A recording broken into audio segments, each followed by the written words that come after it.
قیصر و کسریٰ، نسیم حجازی، cassette number 5۔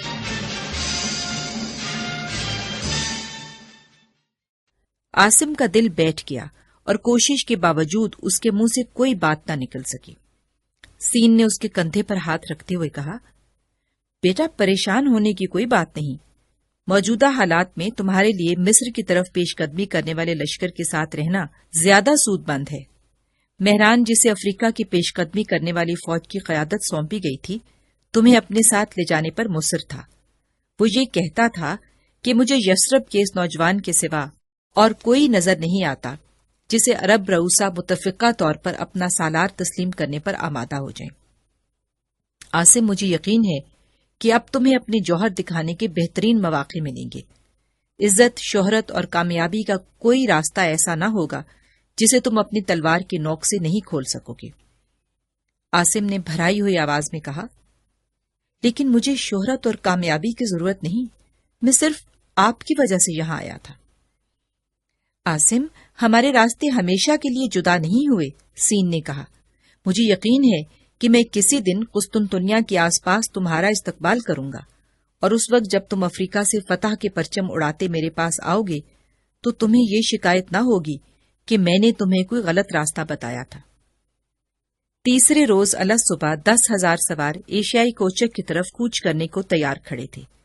سین اپنے خیمے سے نکلا اور اس کے دوست جو اسے الوداع کہنے کے لیے باہر جمع تھے یکے بعد دیگرے اس سے مصافحہ کرنے لگے۔ جب عاصم کی باری آئی تو اس نے مصافحہ کرنے کے بجائے دونوں ہاتھ اس کے کندھوں پر رکھتے اور کہا، میں راستے میں 2 دن کے لیے ٹھہروں گا۔ مجھے یقین ہے کہ فسطینہ کا پہلا سوال تمہارے متعلق ہوگا۔ تم اسے کوئی پیغام دینا چاہو گے؟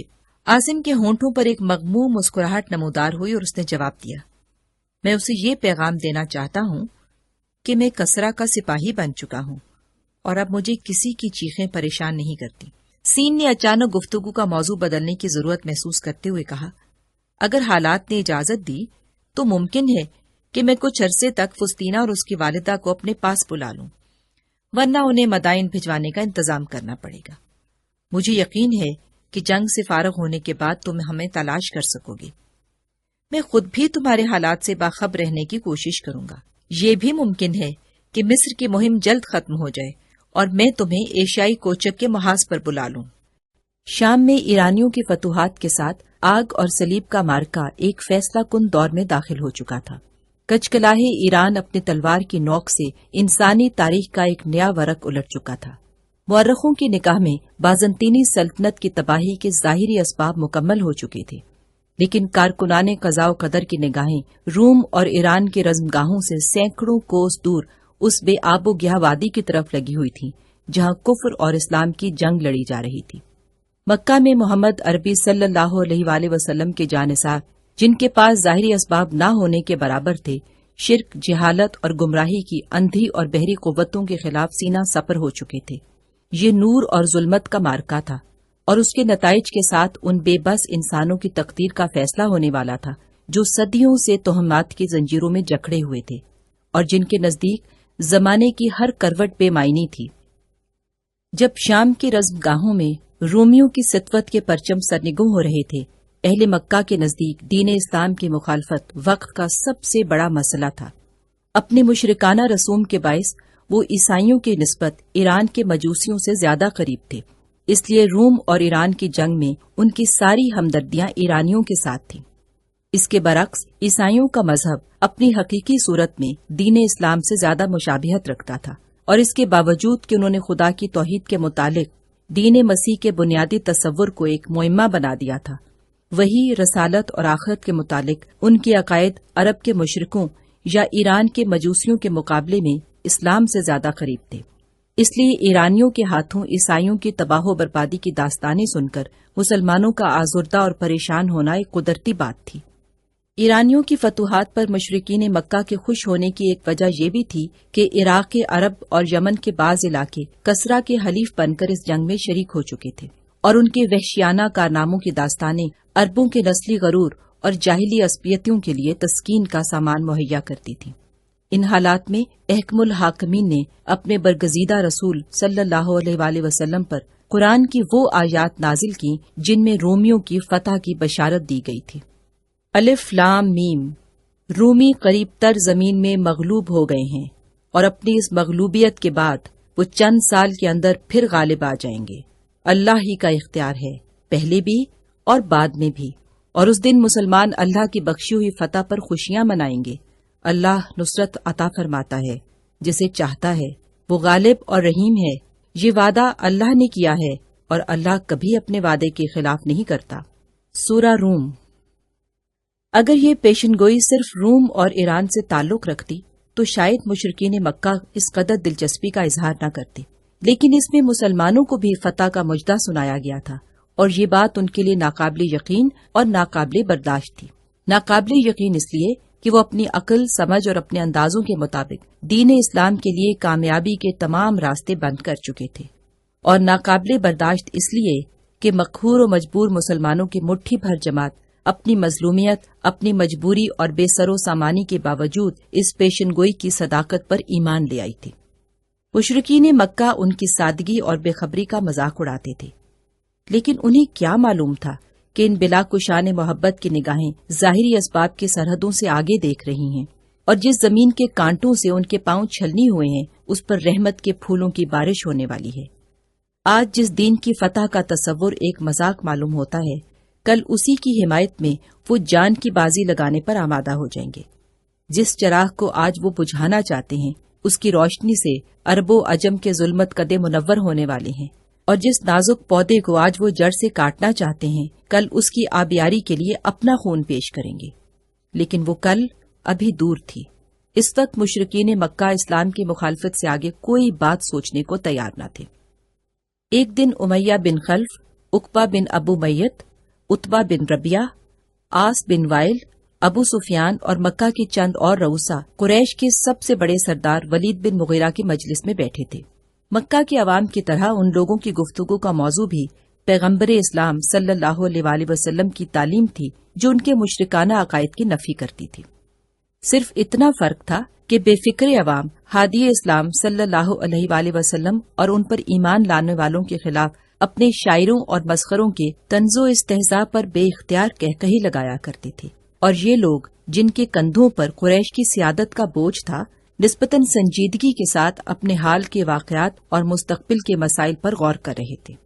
ابی بن خلف ہانپتا ہوا کمرے کے اندر داخل ہوا اور اس نے کسی تمہید کے بغیر بلند آواز میں کہا، بھائیو، آپ کو مبارک ہو، میں ابو بکر سے 10 کے بجائے 100 اونٹ کی شرط بد آیا ہوں۔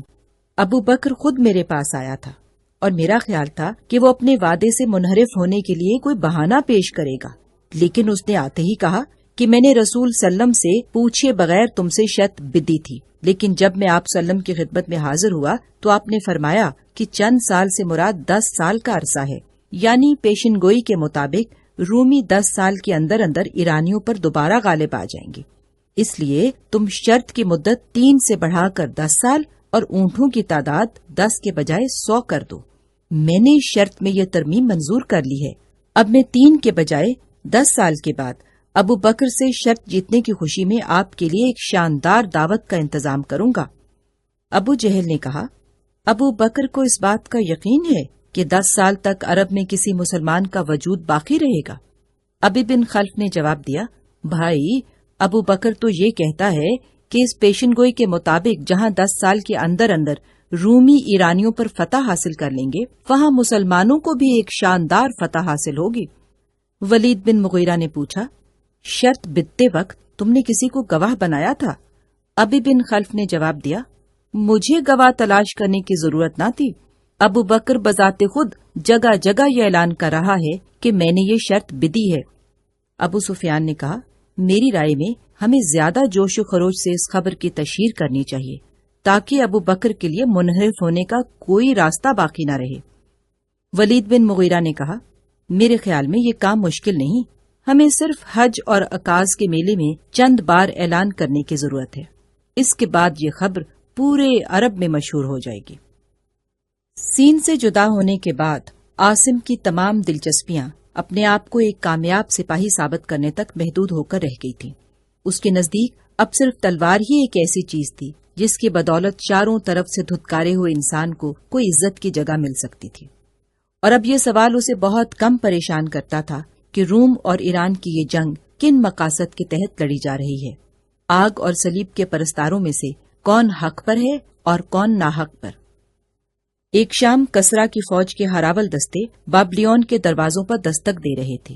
چند دن بعد یہ قدیم شہر، جس کے ایک ایک پتھر پر مصر کی عظمت رفتہ کی داستانیں نقش تھیں، فتح ہو چکا تھا، اور اس کی گلیوں اور بازاروں میں فاتحہ لشکر کے سپاہیوں کے نعرے اور مفتوحہ قوم کے بیٹے اور بیٹیوں کی چیخیں سنائی دے رہی تھیں۔ بند مکانوں کے دروازے توڑے جا رہے تھے، اور وہ لوگ جنہیں غلامی کے قابل سمجھا جاتا تھا بھیڑ بکریوں کی طرح ہانک کر شہر سے باہر قیدیوں کے کیمپ میں جمع کیے جا رہے تھے۔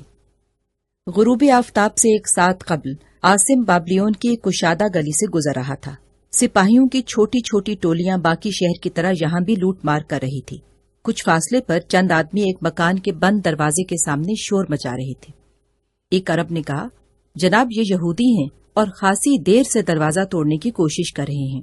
میں نے تھوڑی دیر پہلے یہاں سے گزرتے ہوئے ان سے کہا تھا کہ تم دروازے پر زور آزمائی کرنے کے بجائے دیوار پھاند کر اندر کیوں نہیں چلے جاتے؟ تو انہوں نے کہا کہ یہ مکان رومیوں سے بھرا ہوا ہے۔ عاصم نے کہا، مجھے یقین ہے کہ یہ لوگ دروازہ توڑنے کے بعد بھی مکان کے اندر پاؤں رکھنے سے پہلے اس بات کا اطمینان ضرور چاہیں گے کہ وہاں نہتے مصریوں کے سوا اور کوئی نہیں۔ اچانک ساتھ والے مکان سے قوی ہیکل ایرانی کندھے پر شہتیر اٹھائے نکلا اور یہودی خوشی کے نعرے لگانے لگے۔ چند نوجوان ایرانی کے ساتھ شامل ہو گئے اور شہتیر کو سہارا دے کر بھاگتے ہوئے دروازے کی طرف بڑھے۔ مضبوط دروازہ شہتیر کی پہلی ہی ضرب سے ٹوٹ گیا اور یہ لوگ ایرانی کے پیچھے خوشی کے نعرے لگاتے ہوئے اندر داخل ہوئے۔ لیکن زیادہ دیر نہ گزری تھی کہ چیختے چلاتے الٹے پاؤں باہر کی طرف بھاگنے لگے۔ سب سے آخر میں ایرانی اپنی تلوار پر ایک دراز قامت رومی نوجوان کے وار روکتا ہوا باہر نکلا۔ عاصم اور اس کا ساتھی یہ دلچسپ تماشا دیکھنے کے لیے رک گئے۔ خوش وضع رومی نوجوان کا ایک بازو گلے میں بندھا ہوا تھا اور سر پر خون آلود پٹیاں بھی اس کے زخمی ہونے کی گواہی دے رہی تھیں۔ تاہم اس کے تیور یہ بتا رہے تھے کہ وہ موت سے پہلے ہار نہیں مانے گا۔ قوی ہیکل ایرانی بری طرح ہانپ رہا تھا۔ عاصم نے اپنے ساتھی سے کہا، اب یہ بے وقوف مارا جائے گا۔ اگر یہ سب یہودی قتل ہو جاتے تو میرے لیے پریشانی کی کوئی بات نہ ہوتی، لیکن یہ ایرانی ہے اور میری موجودگی میں اس کا ایک رومی کے ہاتھوں مارا جانا مناسب نہیں۔ عاصم نے یہ کہہ کر تلوار نکال لی۔ اتنی دیر میں رومی نے پے در پے چند وار کیے اور ایرانی اپنے بازو پر زخم کھانے کے بعد الٹے پاؤں بھاگتا ہوا پیٹھ کے بل گر پڑا۔ رومی نے اس پر فیصلہ کن ضرب لگانے کے لیے تلوار بلند کی، لیکن عاصم بجلی کی سی تیزی سے کود کر اس کے سامنے جا کھڑا ہوا۔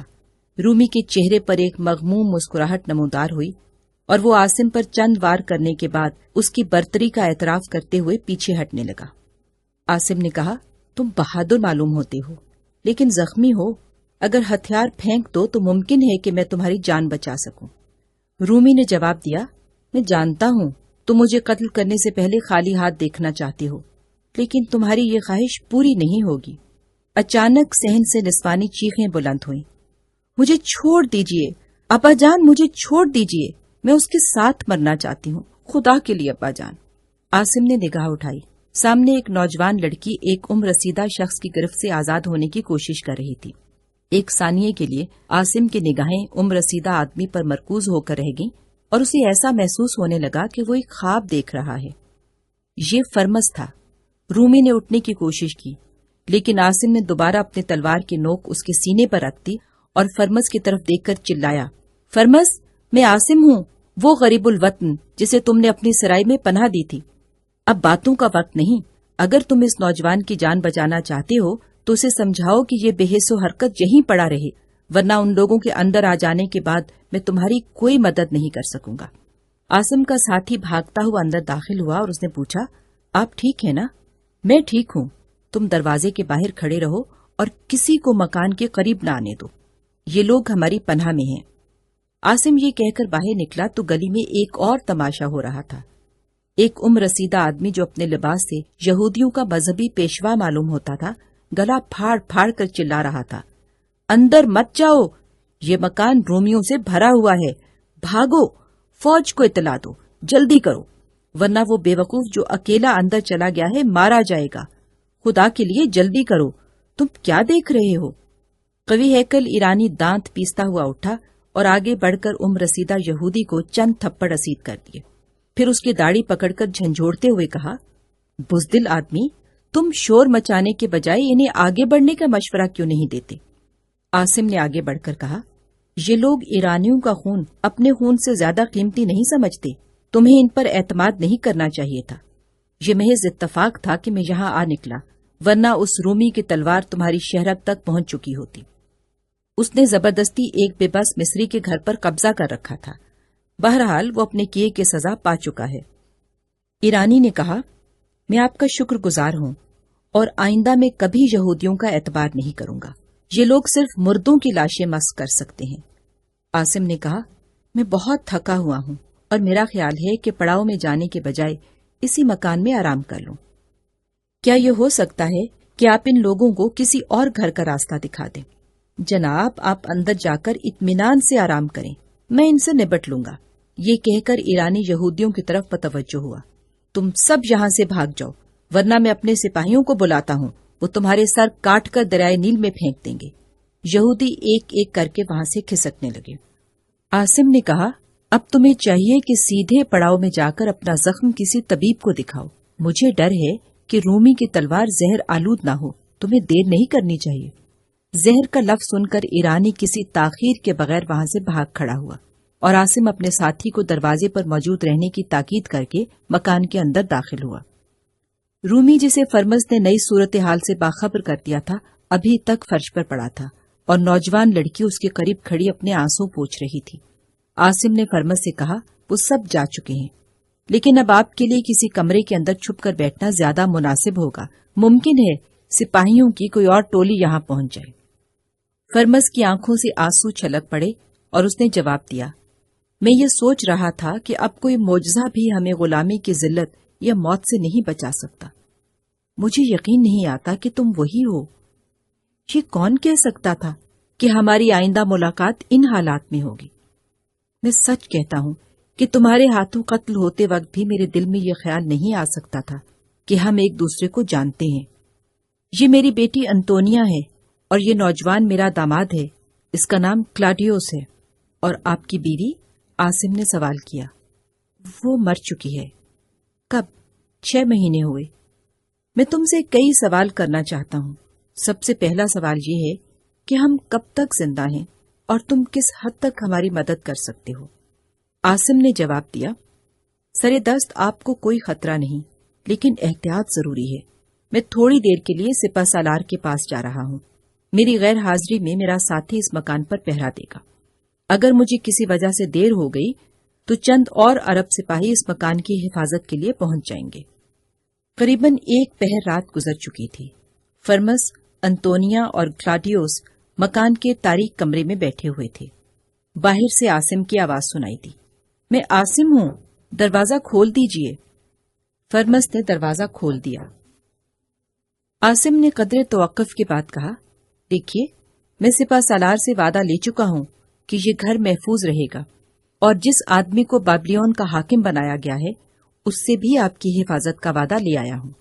آپ کو شاید یہ معلوم نہیں کہ آپ ایرانی فوج کے ایک جرنیل اور شہنشاہ کے بہت گہرے دوست کے محسن ہیں.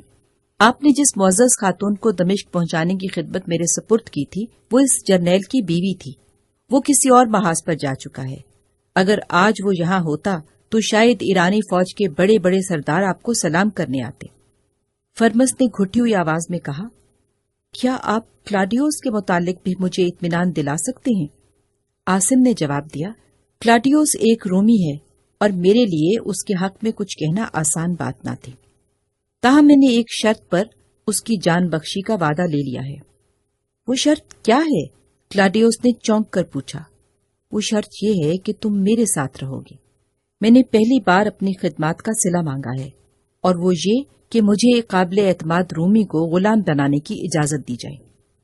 کلاڈیوس نے سراپا احتجاج بن کر کہا، تم نے یہ کیسے سمجھ لیا کہ میں تمہاری غلامی کو موت سے بہتر سمجھوں گا؟ مجھے صرف اس بات کا یقین تھا کہ تم اگر اپنے لیے نہیں تو کم از کم فرمس اور اس کی بیٹی کے لیے زندہ رہنا پسند کرو گے. میرے لیے تمہاری جان بچانے کی واحد صورت یہی تھی، اور میں یقین دلاتا ہوں کہ تمہیں اپنا دوست اور بھائی سمجھوں گا۔ شہنشاہ کی فوجیں پرسوں سکندریہ کی طرف روانہ ہو جائیں گی اور مجھے اسی دن جنوب کی طرف پیش قدمی کا حکم ملا ہے۔ کلاڈیوس نے کہا، اگر آپ یہ سمجھتے ہیں کہ میں کسی مہم میں آپ کے ساتھ تعاون کروں گا تو آپ غلطی پر ہیں۔ میں ایک رومی ہوں اور کسی قیمت پر اپنی قوم کے ساتھ غداری نہیں کروں گا۔ عاصم نے جھنجھلا کر کہا، مجھے کسی مہم میں کامیابی حاصل کرنے کے لیے تمہارے تعاون کی ضرورت نہیں۔ ایران اور روم کی جنگ اب آخری مرحلے میں داخل ہو چکی ہے۔ مصر میں سکندریہ کے سوا تمہاری فوجیں کسی اور مقام پر معمولی مزاحمت بھی نہیں کر سکیں گی۔ میں صرف تمہاری جان بچانا چاہتا ہوں، اس لیے نہیں کہ تم ایران کے لیے مفید ثابت ہو سکتے ہو، بلکہ صرف اس لیے کہ تم میرے ایک محسن کے داماد ہو اور مجھے اپنے دوست کی آنکھوں میں آنسو دیکھنا پسند نہیں۔ کلاڈیوس اب جواب دینے کے بجائے کبھی فرمس اور کبھی انطونیا کی طرف دیکھ رہا تھا۔ اگر آپ ان کی عزت بچانے کا وعدہ کرتے ہیں تو مجھے آپ کی غلامی منظور ہے۔ عاصم نے کلاڈیوس کے کندھے پر ہاتھ رکھتے ہوئے کہا، تو مجھے اپنا دوست پاؤ گے۔ تھوڑی دیر بعد کہ چاروں دسترخوان پر بیٹھے کھانا کھا رہے تھے۔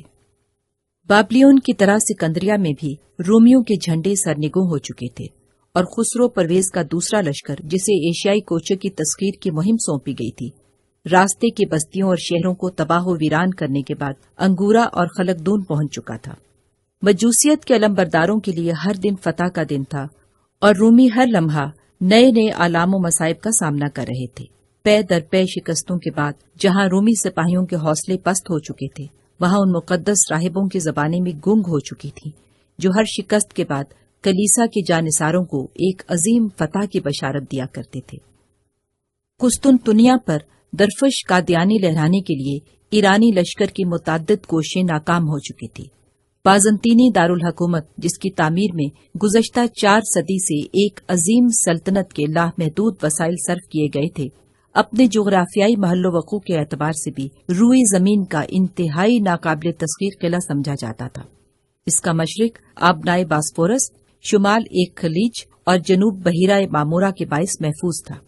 3 اطراف سے پانی میں گھرے ہوئے اس شہر کو ایک مضبوط فصیل کے علاوہ رومیوں کی بحری قوت نے اور زیادہ ناقابل تسخیر بنا دیا تھا۔ ایشیا میں اپنی وسیع سلطنت سے محروم ہونے کے بعد مغرب کے اس دروازے کی حفاظت رومیوں کے لیے موت اور حیات کا مسئلہ بن چکا تھا، چنانچہ ان کا تمام جنگی بیڑا یہاں جمع ہو گیا تھا۔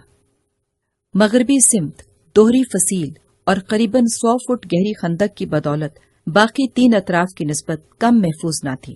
تمام فصیلوں کے اوپر جگہ جگہ بھاری منجنیق نصب تھے، جن کی گولہ باری کے سامنے پانی یا خشکی کی طرف سے کسی بڑے سے بڑے لشکر کا شہر پر جلغار کرنا ناممکن تھا۔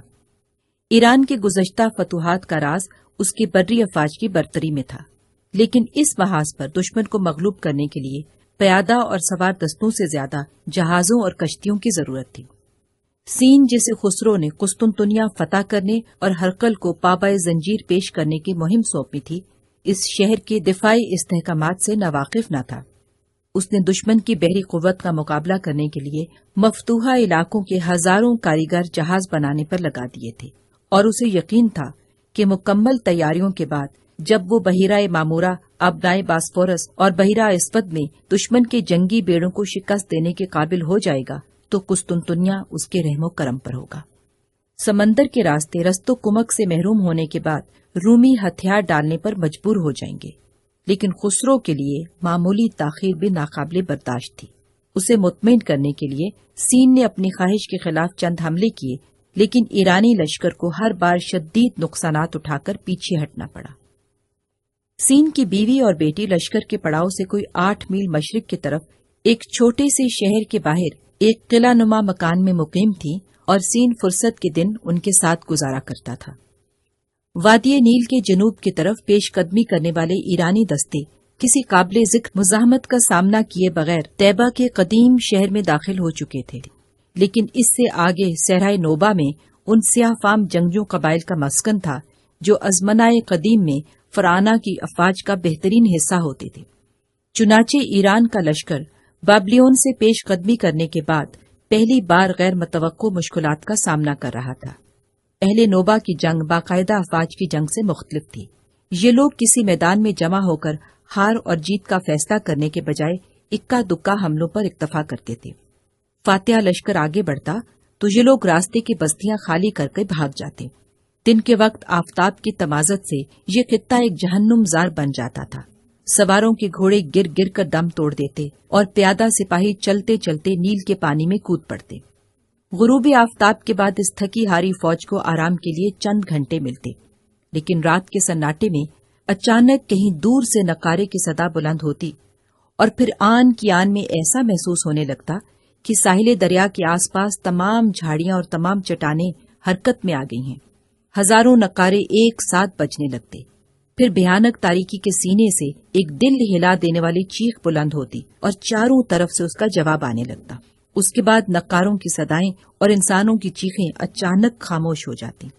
گہری نیند سے بیدار ہونے والے سپاہی خوف اور اضطراب کے عالم میں آنکھیں پھاڑ پھاڑ کر ایک دوسرے کی طرف دیکھنے لگتے اور انہیں نیل کے کنارے مینڈکوں اور جھینگروں کی نہ ختم ہونے والی راگنیوں یا اپنے دل کی دھڑکنوں کے سوا کوئی آواز سنائی نہ دیتی، بلکہ ایسا معلوم ہوتا کہ کوئی ان دیکھی اور انجانی مخلوق صحرا کی خاموش فضا میں ایک ہنگامہ بپا کرنے کے بعد اچانک گہری نیند سو گئی ہے۔ لیکن تھوڑی دیر بعد یہ طلسم ٹوٹ جاتا اور خاموش فضا ایک بار پھر نقاروں کی صداؤں اور انسانوں کی چیخوں سے لبریز ہو جاتی۔ فوج کے افسر اور سپاہی جو دن کی جھلس دینے والی دھوپ میں رات کا انتظار کرتے تھے، رات کی بھیانک اور پراسرار تاریکی میں طلوع سحر کا انتظار کرتے تھے۔ پھر کئی دن کے بعد ایک رات ایسی آتی جب انہیں صحرا میں مکمل سکوت ان ہنگاموں سے زیادہ خوفناک لگتا تھا۔ سپاہی اور ان کے پہرہ دار ایسا محسوس کرتے کہ پڑاؤ کے آس پاس ہر جھاڑی اور ہر چٹان کی اوٹ میں ان کے لاتعداد دشمن کھڑے ہیں۔ لمحات، ساعتیں اور پہر گزر جاتے، یہاں تک کہ ان پر نیند کا غلبہ ہونے لگتا۔ اچانک تاریکی میں دکھائی نہ دینے والے انسانوں کا کوئی گروہ جھاڑیوں اور چٹانوں کی آڑ سے نمودار ہوتا اور پڑاؤ کے کسی حصے میں تباہی مچانے کے بعد دریا کے آس پاس گھنی جھاڑیوں اور سرکنڈوں سے پٹی ہوئی ان وسیع دلدلوں میں روپوش ہو جاتا جہاں ناواقف سپاہیوں کے لیے ان کا پیچھا کرنا موت کو دعوت دینے کے مترادف تھا۔ اب دنوں کا سفر ہفتوں میں طے ہو رہا تھا اور جوں جوں وہ آگے بڑھ رہے تھے ان کی مشکلات میں اضافہ ہوتا جا رہا تھا۔ فوج کا سپہ سالار ان حالات سے بے خبر نہ تھا، لیکن خسرو پرویز کے احکام کے بغیر اسے رکنے یا واپس ہونے کی اجازت نہ تھی۔ عاصم نے قبائلیوں کے طریقے جنگ سے واقف ہوتے ہی سپہ سالار کے سامنے یہ تجویز پیش کی تھی کہ ہمارے لیے غیر محفوظ راستوں پر پیش قدمی جاری رکھنے کے بجائے کسی محفوظ مقام پر پڑاؤ ڈال کر ان لوگوں کے خلاف مؤثر کارروائی کرنا زیادہ ضروری ہے۔ کچھ عرصہ شدید نقصانات اٹھانے کے بعد فوج کے کئی اور افسر عاصم کے ہم خیال بنتے جا رہے تھے۔ سپہ سالار نے مجبوراً فوج کو دریا کے کنارے سے کچھ دور ہٹ کر پڑاؤ ڈالنے کا حکم دے دیا اور دشمن کے خلاف جوابی کارروائی شروع کر دی۔ رات کے وقت دشمن کو دور رکھنے کے لیے تیر انداز پڑاؤ کے گرد مورچوں میں بیٹھ جاتے اور صبح ہوتے ہی سواروں کے دستے دشمن کی کمی گاہوں کی تلاش میں مختلف سمتوں میں روانہ ہو جاتے۔ دوپہر سے قبل ان عرب سواروں کے سوا جو عاصم کی قیادت میں روانہ ہوئے تھے، باقی تمام دستے واپس آ چکے تھے اور فوج پریشانی اور اضطراب کی حالت میں ان کا انتظار کر رہی تھی۔ شام کے قریب سپہ سالار خیمے کے باہر اپنے افسروں کے درمیان کھڑا تھا اور جوں جوں سائے لمبے ہوتے جا رہے تھے اس کا اضطراب بڑھ رہا تھا۔ اس نے چاروں طرف نگاہ دوڑانے کے بعد ایک عرب رئیس سے مخاطب ہو کر کہا، کاش ہمیں معلوم ہوتا کہ وہ لوگ اس وقت کیا کر رہے ہیں۔ عاصم کا رومی غلام کہاں ہے؟ ایک افسر نے جواب دیا، وہ یہی ہے جناب، میں نے ابھی اسے پڑاؤ میں دیکھا تھا۔ سپاہی بھاگتا ہوا عاصم کے خیمے کی طرف بڑھا اور تھوڑی دیر بعد کلاڈیوس کو اپنے ساتھ لے آیا۔ یہ دراز قامت نوجوان اپنے گلے میں غلامی کا آہنی توق پہننے کے باوجود مردانہ حسن و وقار کا ایک پیکرے مجسم دکھائی دیتا تھا۔ سپہ سالار نے اسے دیکھتے ہی پوچھا، تم عاصم کے ساتھ کیوں نہیں گئے؟ کلاڈیوس نے جواب دیا، جناب انہوں نے مجھے ساتھ دیے جانا پسند نہیں کیا۔ ایک عرب نے کہا، طیبہ کے قیدیوں میں سے جو آدمی اس علاقے کے باشندوں کی زبان جانتے تھے ان میں سے ایک کو عاصم اپنے ساتھ لے گیا ہے۔ مجھے اندیشہ ہے کہ اس نے عاصم کو دھوکہ دے کر کسی غلط راستے پر نہ ڈال دیا ہو۔ سپہ سالار نے جھنجھلا کر کہا، میری سمجھ میں کچھ نہیں آتا۔ اگر اس بے وقوف نے کسی لمبے سفر پہ جانے کا ارادہ کیا تھا تو اسے مجھ سے مشورہ کرنا چاہیے تھا۔ ایک ایرانی افسر نے ایک طرف اشارہ کرتے ہوئے کہا، جناب اس طرف دیکھیے، شاید وہ آ رہے ہیں۔ قیصر و کسریٰ اس کے ساتھ ہی کیسٹ کی سائیڈیں اپنے اختتام کو پہنچی۔ بقیہ کے لیے کیسٹ کی سائیڈ تبدیل کر لیں۔ شکریہ۔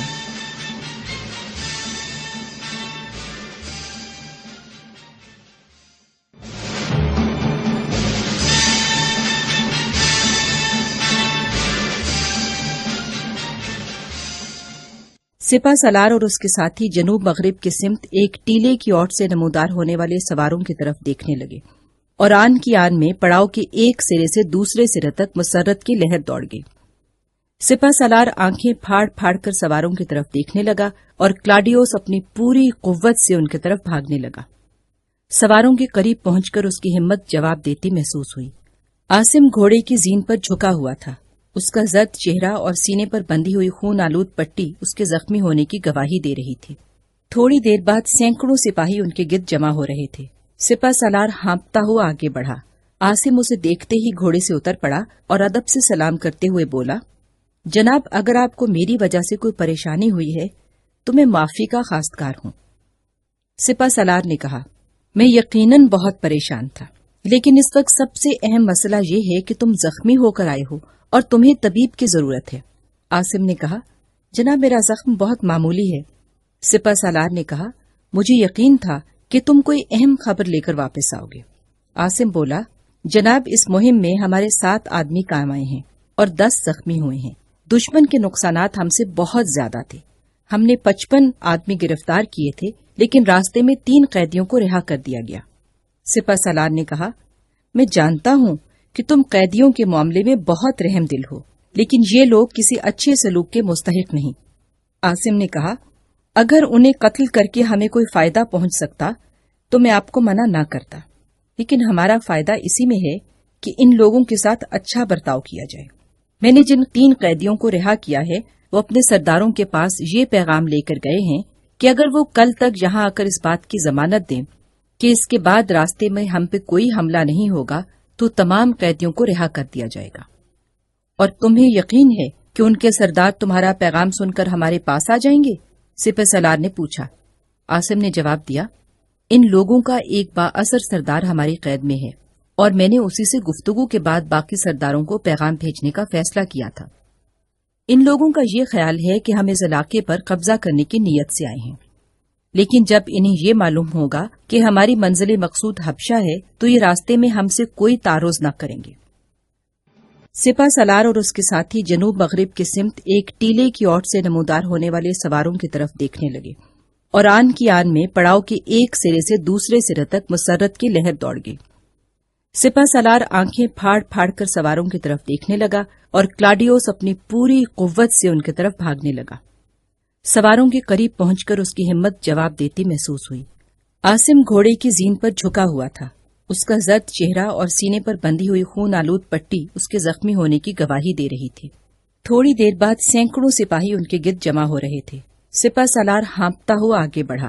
عاصم اسے دیکھتے ہی گھوڑے سے اتر پڑا اور ادب سے سلام کرتے ہوئے بولا، جناب، اگر آپ کو میری وجہ سے کوئی پریشانی ہوئی ہے تو میں معافی کا خواستگار ہوں۔ سپہ سالار نے کہا، میں یقیناً بہت پریشان تھا، لیکن اس وقت سب سے اہم مسئلہ یہ ہے کہ تم زخمی ہو کر آئے ہو اور تمہیں طبیب کی ضرورت ہے۔ عاصم نے کہا، جناب، میرا زخم بہت معمولی ہے۔ سپہ سالار نے کہا، مجھے یقین تھا کہ تم کوئی اہم خبر لے کر واپس آؤ گے۔ عاصم بولا، جناب، اس مہم میں ہمارے 7 آدمی کام آئے ہیں اور 10 زخمی ہوئے ہیں۔ دشمن کے نقصانات ہم سے بہت زیادہ تھے۔ ہم نے 55 آدمی گرفتار کیے تھے، لیکن راستے میں 3 قیدیوں کو رہا کر دیا گیا۔ سپہ سالار نے کہا، میں جانتا ہوں کہ تم قیدیوں کے معاملے میں بہت رحم دل ہو، لیکن یہ لوگ کسی اچھے سلوک کے مستحق نہیں۔ عاصم نے کہا، اگر انہیں قتل کر کے ہمیں کوئی فائدہ پہنچ سکتا تو میں آپ کو منع نہ کرتا، لیکن ہمارا فائدہ اسی میں ہے کہ ان لوگوں کے ساتھ اچھا برتاؤ کیا جائے۔ میں نے جن 3 قیدیوں کو رہا کیا ہے وہ اپنے سرداروں کے پاس یہ پیغام لے کر گئے ہیں کہ اگر وہ کل تک یہاں آ کر اس بات کی ضمانت دیں کہ اس کے بعد راستے میں ہم پہ کوئی حملہ نہیں ہوگا تو تمام قیدیوں کو رہا کر دیا جائے گا۔ اور تمہیں یقین ہے کہ ان کے سردار تمہارا پیغام سن کر ہمارے پاس آ جائیں گے؟ سپہ سالار نے پوچھا۔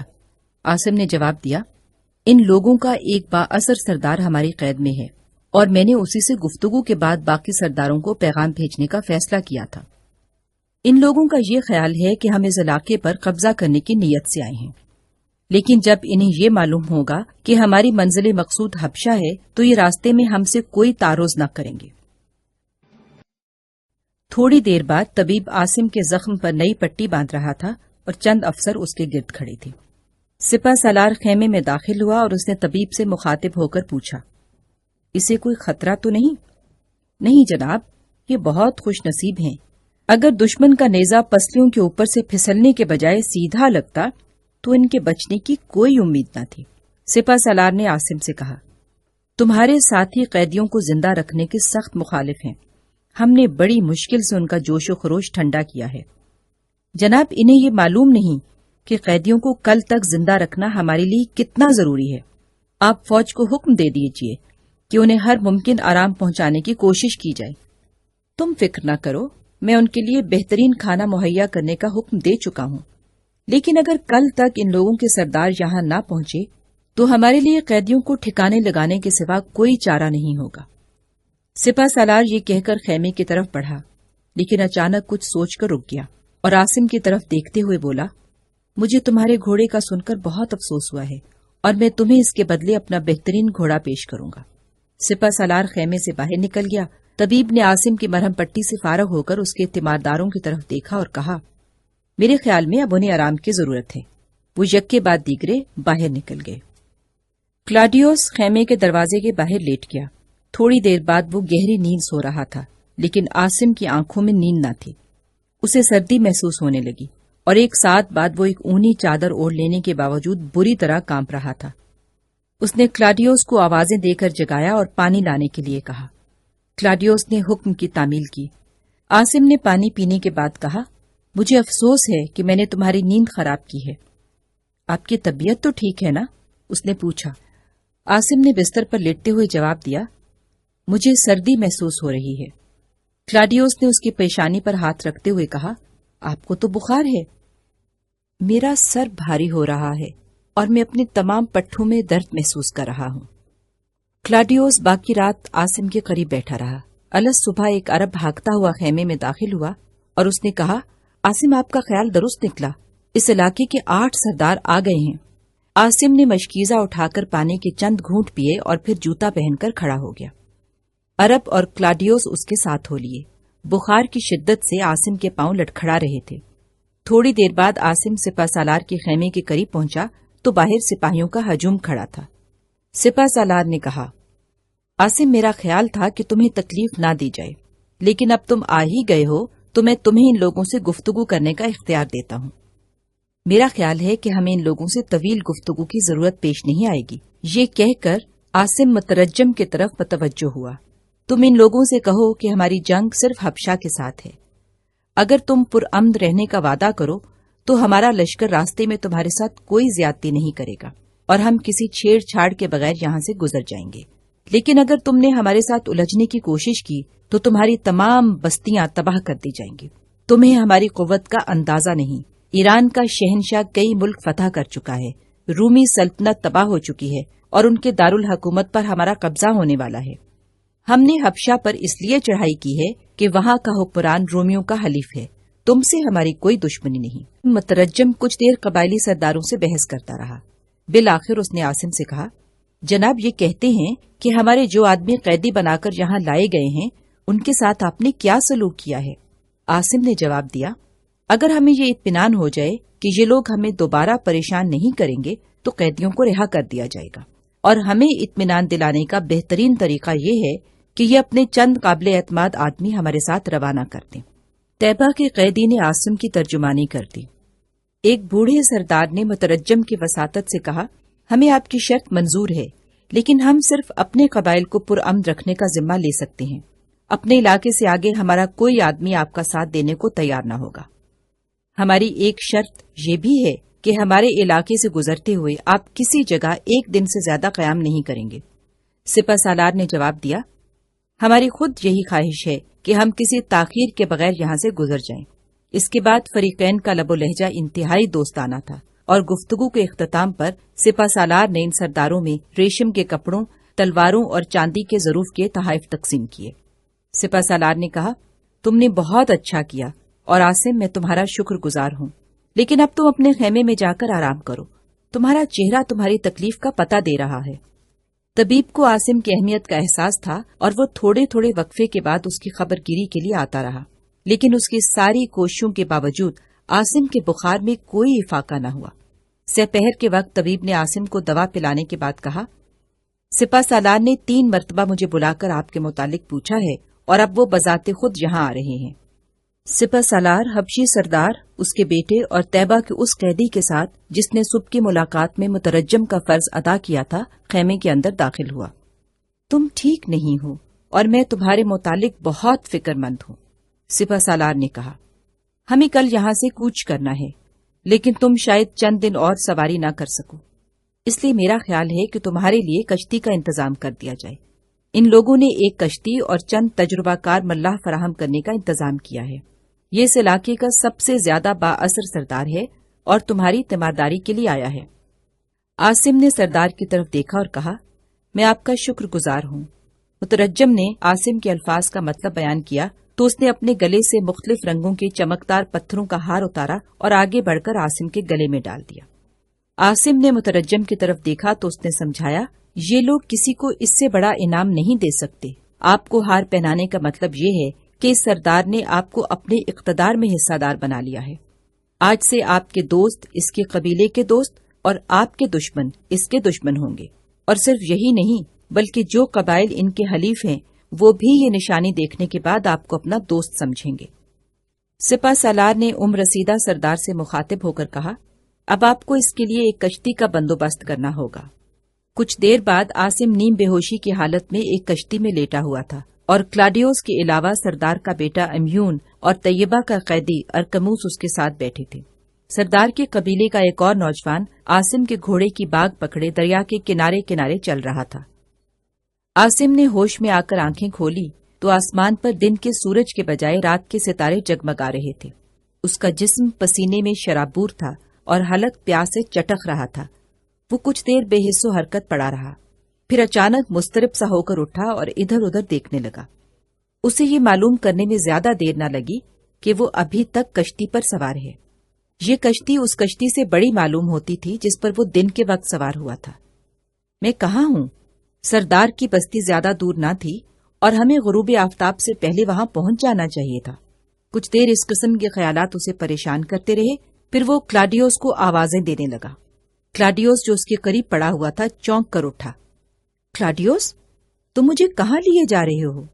کلاڈیوس نے اس کے کندھے پر ہاتھ رکھتے ہوئے کہا، آپ پریشان نہ ہوں، میں صرف ایک دوست کا فرض ادا کر رہا ہوں۔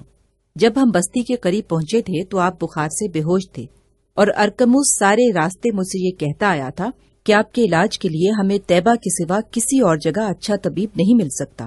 خوش قسمتی سے وہاں ایک کشادہ کشتی موجود تھی اور سردار کا بیٹا میرے اصرار پر آپ کو طیبہ پہنچانے پر رضامند ہو گیا۔ عاصم نے کہا، تم مجھے طیبہ لے جانا چاہتے ہو؟ نہیں، میں آپ کو بہت دور لے جانا چاہتا ہوں، کسی ایسی جگہ جہاں آپ اپنا کھویا ہوا سکون تلاش کر سکیں۔ لیکن میرے سامنے پہلا مسئلہ آپ کو اس بیماری سے نجات دلانا ہے۔ اگر طیبہ میں آپ کی صحت ٹھیک نہ ہوئی تو ہم آپ کو بابلیون لے جائیں گے۔ جب آپ تندرست ہو جائیں گے تو اس بات کا فیصلہ کرنا آپ کے اختیار میں ہوگا کہ آپ جس چیز کی تلاش میں گھر سے نکلے تھے وہ آپ کو کہاں مل سکتی ہے۔ ممکن ہے کہ کسی منزل پر ہمارے راستے ایک دوسرے سے جدا ہو جائیں، لیکن مجھے اتنا اطمینان ضرور ہوگا کہ میں اپنی ہمت کے مطابق اس شریف دشمن کے احسان کا بدلہ دے چکا ہوں جس نے مجھے موت کے منہ سے نکالا تھا۔ عاصم نے کہا، لیکن میرے ساتھی کیا کہیں گے؟ سپہ سالار میرے متعلق کیا خیال کرے گا؟ کلاڈیوس نے جواب دیا، جس سپہ سالار کی آخری امید یہ ہو کہ کسی نہ کسی دن اسے واپسی کے لیے بلاوا آ جائے گا اور وہ شکست یا پسپائی کی ذلت سے بچ جائے گا، میں اس کے جھنڈے تلے کسی عظیم مقصد کے حصول کے لیے جان دینا بھی حماقت خیال کرتا ہوں۔ مجھے یقین ہے کہ کسرا اب اپنی ساری قوت قسطنطنیہ پر حملہ کرنے کے لیے جمع کر رہا ہوگا، اور اس مہم کی کامیابی یا ناکامی اس کے نزدیک کوئی اہمیت نہیں رکھتی۔ اگر یہ بات نہ ہوتی تو وہ کمک بھیجنے میں اس قدر تساہل سے کام نہ لیتا۔ عاصم، اب تم آرام سے لیٹ جاؤ۔ مجھے یقین ہے کہ جب زمانے کے حالات بدلیں گے تو تم مجھے اپنا دشمن نہیں سمجھو گے۔ طلوع سحر کے وقت رات بھر کشتی کھینے والے ملاحوں نے اپنے ساتھیوں کو جگایا اور کشتی ان کے سپرد کر کے سو گئے۔ دریا کے موڑ سے آگے کنارے کے ایک ٹیلے پر انہیں سیاہ فام انسانوں کا ایک ہجوم دکھائی دیا۔ ایک آدمی گھوڑے کی باگ تھامے ان کے درمیان کھڑا ہاتھ سے اشارے کر رہا تھا۔ کلاڈیوس نے کہا، وہ سردار کا بیٹا ہے، لیکن وہ یہاں کیا کر رہا ہے؟ عاصم بولا، ممکن ہے وہ مجھے واپس لے جانا چاہتا ہو۔ کلاڈیوس، اگر میں اس کے ساتھ جانا چاہوں تو کیا تم مجھے روکنے کی کوشش کرو گے؟ نہیں، اب میں آپ کو روکنے کی کوشش نہیں کروں گا، بلکہ خود بھی آپ کے ساتھ واپس چلا جاؤں گا۔ کلاڈیوس کے طرز عمل میں یہ تبدیلی عاصم کے لیے ناقابل فہم تھی۔ اس نے پوچھا، کیا تم اس منزل سے منہ پھیر لو گے جہاں زندگی کی تمام راحتیں تمہارا انتظار کر رہی ہیں؟ کلاڈیوس نے جواب دیا، میرے لیے یہ ایک مجبوری ہوگی۔ میں یہ جانتا ہوں کہ آپ کا ساتھ چھوڑ کر میرے لیے بابلیون پہنچنا ناممکن ہے۔ ایرانی مجھے طیبہ سے آگے نہیں جانے دیں گے، لیکن مجھے اس بات کا افسوس ہوگا کہ آپ کسی مجبوری کے بغیر زندگی سے اپنا رشتہ توڑ رہے ہیں۔ عاصم نے کہا، کلاڈیوس، زندگی سے میرے سارے رشتے اس دن ٹوٹ گئے تھے جب میں اپنے وطن سے نکلا تھا۔ میرے دوست، تمہیں میرے لیے پریشان نہیں ہونا چاہیے۔ میں تمہارے ساتھ جاؤں گا کلاڈیوس، اور اگر بابلیون پہنچ کر میری کوئی تدبیر کارگر ہو سکی تو بہت جلد تم اپنے وطن کی ہوا میں سانس لے سکو گے۔ طیبہ کے حاکم نے عاصم اور اس کے ساتھیوں کے لیے سفر کا بندوبست کر دیا، اور ایک ساعت کے بعد عاصم، کلاڈیوس اور ارکموس ایک خوبصورت بادبانی کشتی میں بابلیون کا رخ کر رہے تھے۔ ایک روز آدھی رات کے قریب انتونیا اور فرمس اپنے مکان کے صحن میں سو رہے تھے۔ اچانک انتونیا کو ایسا محسوس ہوا کہ باہر سے کوئی دروازہ کھٹکھٹا رہا ہے۔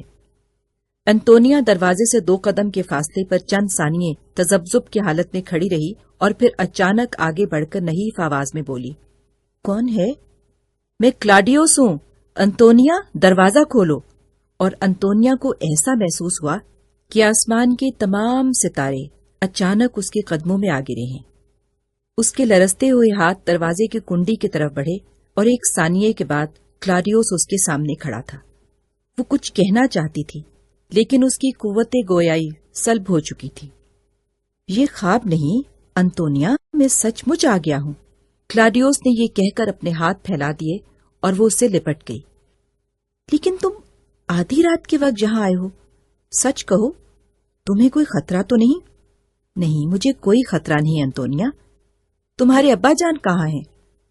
وہ سو رہے ہیں، میں انہیں جگاتی ہوں۔ انتونیا کلاڈیوس کی گرفت سے آزاد ہو کر بھاگتی ہوئی فرمس کے بستر کے قریب پہنچی اور اس کا بازو پکڑ کر جھنجھوڑتے ہوئے بولی، کلاڈیوس آ گیا ہے ابا جان۔ اس نے بڑی مشکل سے اپنی سسکیاں ضبط کرتے ہوئے جواب دیا۔ فرمس اٹھا، کلاڈیوس آگے بڑھا اور وہ ایک دوسرے سے لپٹ گئے۔ بیٹا، تم یہاں کیسے پہنچے؟ تم فوج سے بھاگ کر تو نہیں آئے؟ سچ کہو، تمہیں کوئی خطرہ تو نہیں؟ فرمس نے ایک ہی سانس میں کئی سوال کر ڈالے۔ کلاڈیوس نے اطمینان سے جواب دیا، آپ پریشان نہ ہوں، جب تک عاصم میرے ساتھ ہے مجھے کوئی خطرہ نہیں۔ اس کا نام لے کر میں بابلیون کے حاکم کے محل میں بھی داخل ہو سکتا ہوں۔ عاصم کہاں ہے؟ عاصم کشتی میں پڑا ہوا ہے، وہ بیمار ہے، لیکن اب ان باتوں کا وقت نہیں۔ اب فوراً سفر کے لیے تیار ہو جائیے، ہم قسطنطنیہ جا رہے ہیں۔ صرف ضروری سامان اور کھانے پینے کی چیزیں ساتھ لے لیجیے۔ کلاڈیوس اور اس کے ساتھی کشتی کے قریب پہنچے تو ارکموس جلدی سے نیچے اتر کر آگے بڑھا اور بولا، آپ نے بہت دیر لگا دی، اب جلدی کریں، صبح ہونے والی ہے۔ کلاڈیوس نے کہا، اب تم آزاد ہو، اور اگر کوئی تم سے ہمارے متعلق پوچھے تو تمہیں اس سے زیادہ نہیں بتانا چاہیے کہ ہم نے تمہیں رات کے وقت بابلیون کے قریب اتار دیا تھا۔ طلوع سحر کے وقت کشتی بابلیون سے چند میل دور آ چکی تھی۔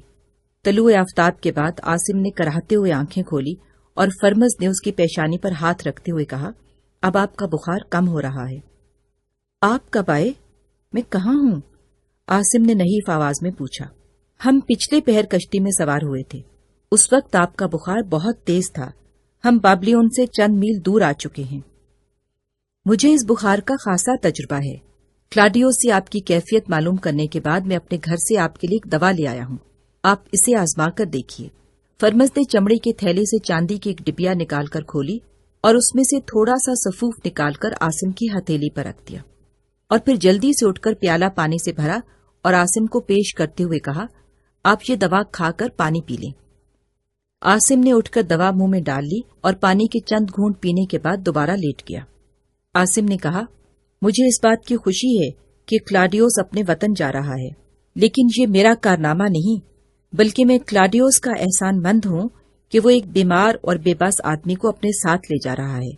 اگر وہ چاہتا تو مجھے کشتی سے اٹھا کر دریا میں پھینک سکتا تھا۔ عاصم، آپ کیا کہہ رہے ہیں؟ اگر میں ایک درندہ ہوتا تو بھی آپ کی رفاقت مجھے انسان بنانے کے لیے کافی تھی، کلاڈیوس نے کہا۔ عاصم نے چونک کر اس طرف دیکھا۔ کلاڈیوس اور انتونیا اس کے قریب کھڑے تھے۔ انتونیا کچھ دیر خاموشی سے عاصم کی طرف دیکھتی رہی، پھر جب اس کی خوبصورت آنکھوں میں آنسو چھلکنے لگے تو اس نے کہا، میں آپ کی شکر گزار ہوں، ہم سب آپ کے شکر گزار ہیں۔ شام کے وقت عاصم کا چہرہ قدرے بشاش نظر آتا تھا۔ انتونیا، جس نے سارے دن اس کی تیمارداری کی تھی، اب کشتی کے ایک کونے میں گہری نیند سو رہی تھی اور کلاڈیوس اور فرمس اس کے قریب بیٹھے ہوئے تھے۔ عاصم نے کہا، مجھے معلوم نہیں کہ آپ کی دوائی کا کمال ہے یا تازہ دودھ کا اثر، بہرحال میں ایک مدت کے بعد کچھ تازگی محسوس کر رہا ہوں۔ فرمس نے جواب دیا، آپ کو دونوں چیزوں سے فائدہ ہوا ہے۔ 8 دن بعد طلوع سحر کے ساتھ عاصم اور اس کے ساتھی شمال مشرق کی طرف 3 جہاز دیکھ رہے تھے۔ کلاڈیوس نے کہا، مجھے یقین ہے کہ وہ جہاز رومی ہیں، ایرانی جہاز ساحل سے اتنی دور نہیں آتے۔ کچھ دیر بعد اسے جہازوں پر رومی پرچم دکھائی دینے لگے اور اس نے خوشی سے اچھلتے ہوئے کہا، میرا خیال درست نکلا، وہ رومی ہیں، وہ رومی ہیں، انہوں نے ہمیں دیکھ لیا ہے، دیکھیں ان کا رخ ہماری طرف تبدیل ہو رہا ہے۔ ایک ساتھ کے بعد تینوں جہاز لنگر انداز ہو چکے تھے۔ کشتی سب سے اگلے جہاز کے ساتھ لگی اور اس کی کپتان نے اوپر سے جھک کر کلاڈیوس کی طرف دیکھا اور بلند آواز میں پوچھا، تم کون ہو؟ کلاڈیوس نے صرف اپنا نام بتا دینا ناکافی سمجھتے ہوئے مختصراً اپنے باپ اور چچا کا ذکر کر دیا۔ کپتان کلاڈیوس سے ناواقف تھا، لیکن اس کے لیے روم کی سینٹ کے ایک معزز رکن اور سکندریہ کے سابق گورنر کی شخصیتیں اجنبی نہ تھیں، چنانچہ اس نے کسی توقف کے بغیر ملاحوں کو رسیوں کی سیڑھی پھینکنے کا حکم دیا۔ کلاڈیوس اور اس کے ساتھی یکے بعد دیگرے سیڑھی کی مدد سے جہاز پر پہنچے۔ باقی 2 جہازوں کے کپتان بھی وہاں پہنچ گئے۔ ان میں سے ایک ولیریس تھا۔ وہ کلاڈیوس کو دیکھتے ہوئے بھاگتا ہوا آگے بڑھا اور اس سے لپٹ گیا۔ ہم تمہارے متعلق مایوس ہو چکے تھے کلاڈیوس، تم اتنی مدت کہاں رہے؟ میں ایرانیوں کی قید میں تھا، کلاڈیوس نے جواب دیا۔ اور یہ کون ہے؟ یہ میری بیوی ہے، یہ ان کے والد ہیں، اور یہ وہ دوست ہے جس کی بدولت میں آج تمہارے سامنے زندہ کھڑا ہوں۔ خدا کا شکر ہے کہ آج تم مل گئے، ورنہ تمہارے ساتھی مجھے شاید دشمن کا جاسوس سمجھ رہے تھے۔ عاصم، یہ میرا بچپن کا دوست ہے۔ ولیریس نے بڑی گرمجوشی کے ساتھ عاصم سے مصافحہ کیا اور کہا، اگر آپ نے کلاڈیوس کی مدد کی ہے تو ہم سب آپ کے شکر گزار ہیں۔ جہاز درہ دانیال کے پرسکون پانی سے گزرنے کے بعد بحیرہ مامورہ میں داخل ہوا اور پھر ایک دن عاصم اور اس کے ساتھی آبنائے باسفورس کے مغربی کنارے قسطنطنیہ کا دل فریب منظر دیکھ رہے تھے۔ بازنطینی دارالحکومت کے قریب مارمورا اور باسفورس میں رومیوں کے جہاز اس بات کی گواہی دے رہے تھے کہ سمندر میں ابھی تک ان کا پلہ بھاری ہے، لیکن مشرقی کنارے پر حد نگاہ تک ٹیلوں اور چھوٹی چھوٹی پہاڑیوں کے دامن ایرانی لشکر کے خیموں سے اٹے ہوئے تھے۔ سپہر کے وقت مرکز اپنے عالیشان محل کے سامنے ایک خوبصورت باغ میں بیٹھا ہوا تھا۔ مرکز کے سر کے سارے بال سفید ہو چکے تھے، تاہم اپنے سرخ و سفید چہرے سے وہ ایک تندرست اور توانا آدمی معلوم ہوتا تھا۔ مرکز کی نوجوان بیٹی جولیا محل سے نکل کر باغ میں داخل ہوئی اور اس کے قریب دوسری کرسی پر بیٹھ گئی۔ کچھ دیر باپ اور بیٹی خاموشی سے ایک دوسرے کی طرف دیکھتے رہے۔ اچانک جولیا کو کسی کے پاؤں کی آہٹ محسوس ہوئی۔ اس نے دائیں طرف دیکھا، چند قدم کے فاصلے پر کلاڈیوس کھڑا تھا۔ جولیا چند ثانیے سکتے کے عالم میں اس کی طرف دیکھتی رہی اور پھر اچانک اٹھ کر کلاڈیوس کلاڈیوس کہتی ہوئی آگے بڑھی اور بے اختیار اپنے بھائی کے ساتھ لپٹ گئی۔ مرکز کی ساری حسیات سمٹ کر اس کی آنکھوں میں آ چکی تھی۔ جولیا کلاڈیوس کو اپنی گرفت سے آزاد کرنے کے بعد اپنے باپ کی طرف متوجہ ہوئی۔ ابا جان، بھائی جان آ گئے ہیں، آپ نے انہیں نہیں پہچانا؟ ابا جان، یہ کلاڈیوس ہیں۔ بوڑھا باپ لڑکھڑاتا ہوا اٹھا اور کلاڈیوس بھاگ کر اس کے ساتھ لپٹ گیا۔ جولیا کو بیرونی دروازے کی طرف چند اجنبی صورتیں دکھائی دیں اور اس نے کلاڈیوس کو بازو سے پکڑ کر اپنی طرف متوجہ کرتے ہوئے پوچھا، وہ کون ہیں؟ وہ ہمارے مہمان ہیں جولیا، کلاڈیوس نے جواب دیا۔ ابا جان، کلاڈیوس نے اپنے باپ سے مخاطب ہو کر کہا، میری شادی ہو چکی ہے اور آپ کی بہو اس مکان میں داخل ہونے کے لیے اجازت چاہتی ہے۔ جولیا دروازے کی طرف بڑھی اور چند قدم چلنے کے بعد بھاگنے لگی۔ اس کے ہونٹوں پر مسکراہٹیں اور آنکھوں میں آنسو تھے۔ انتونیا کے قریب پہنچ کر وہ رکی اور اس کا ہاتھ پکڑ کر بولی، میں کلاڈیوس کی بہن ہوں، آپ یہاں کیوں رک گئی؟ آگے آئیے۔ تھوڑی دیر بعد وہ سب مکان کے کشادہ کمرے میں بیٹھے ہوئے تھے اور کلاڈیوس اپنے باپ اور بہن کے ساتھ اپنے ساتھیوں کا تعارف کروا رہا تھا۔ جب عاصم کی باری آئی تو اس نے کہا، ابا جان، یہ میرے محسن ہیں، ان کی بدولت مجھے ایک بار نئی زندگی عطا ہوئی ہے اور دوسری بار اپنی کھوئی ہوئی آزادی واپس ملی ہے۔ اگلی رات مرکز کے گھر میں شہر کے معززین، حکومت کے عمال اور کلیسا کے اکابر کی ایک انتہائی پرتکلف دعوت کا اہتمام ہو رہا تھا۔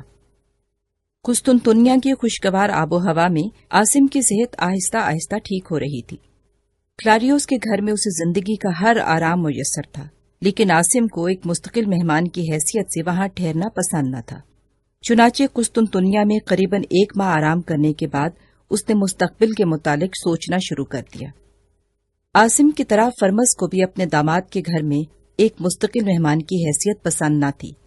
معمولی کاروبار شروع کرنے کے لیے اس کے پاس کچھ سرمایہ موجود تھا اور اس نے قسطنطنیہ میں اطمینان کا سانس لیتے ہی گلیوں اور بازاروں کے چکر لگانے شروع کر دیے۔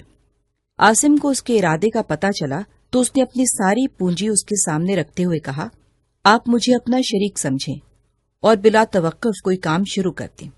ایک شام فرمس نے اسے کہا، بیٹا، میں نے ساری زندگی سرائی کا کاروبار کیا ہے اور قسطنطنیہ میں مجھے اپنے لیے اس سے زیادہ اور کوئی موزوں مشغلہ نظر نہیں آتا۔ آج میں نے شہر سے باہر ایک کشادہ مکان دیکھا ہے جسے معمولی رد و بدل کے بعد ایک اچھی خاصی سرائی میں تبدیل کیا جا سکتا ہے۔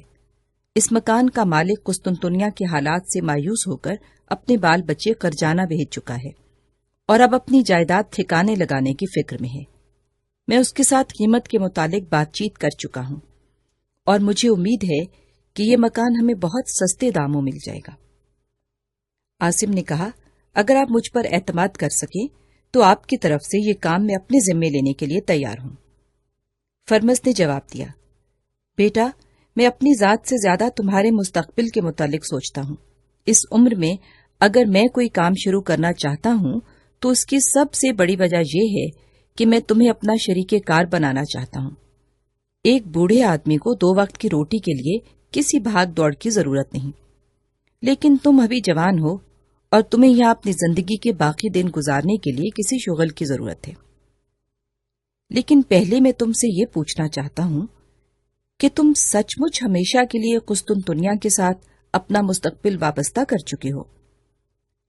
عاصم نے کچھ دیر سر جھکا کر سوچنے کے بعد جواب دیا، آپ کو ابھی تک اس بات کا یقین نہیں آیا کہ ماضی کے ساتھ میرے تمام رشتے ٹوٹ چکے ہیں؟ فرمس نے جواب دیا، میں اکثر یہ سوچتا ہوں تم قسطنطنیہ میں زیادہ عرصہ خوش نہیں رہ سکو گے اور کسی نہ کسی دن ماضی کی بعض حسین یادیں تمہیں آبنائے باسفورس کے پار لے جائیں گی۔ عاصم پھر تھوڑی دیر کے لیے سوچ پہ پڑ گیا۔ بالآخر اس نے گردن اٹھا کر فرمس کی طرف دیکھا اور کہا، ماضی کے دامن میں میرے لیے اب سپنوں اور یادوں کے سوا کچھ نہیں۔ اب میں اپنے آپ کو یہ فریب دینے کی کوشش نہیں کروں گا کہ آبنائے باسفورس کے پار کوئی میرا انتظار کر رہا ہے۔ سرائی کا کاروبار عاصم اور فرمس کی توقع سے زیادہ منفیت بخش ثابت ہو رہا تھا۔ ویلیریس فرصت کے اوقات میں اکثر ان کے پاس آیا کرتا تھا۔ فرمس اور عاصم کے کاروبار سے اس کی دلچسپی کا یہ عالم تھا کہ وہ شہر میں ہر اجنبی کو ان کی سرائی کا راستہ دکھانا اپنا فرض خیال کرتا تھا۔ فرمس جب اپنی بیٹی کو دیکھنے کے لیے جاتا تو عاصم کو بھی اپنے ساتھ لیے جاتا۔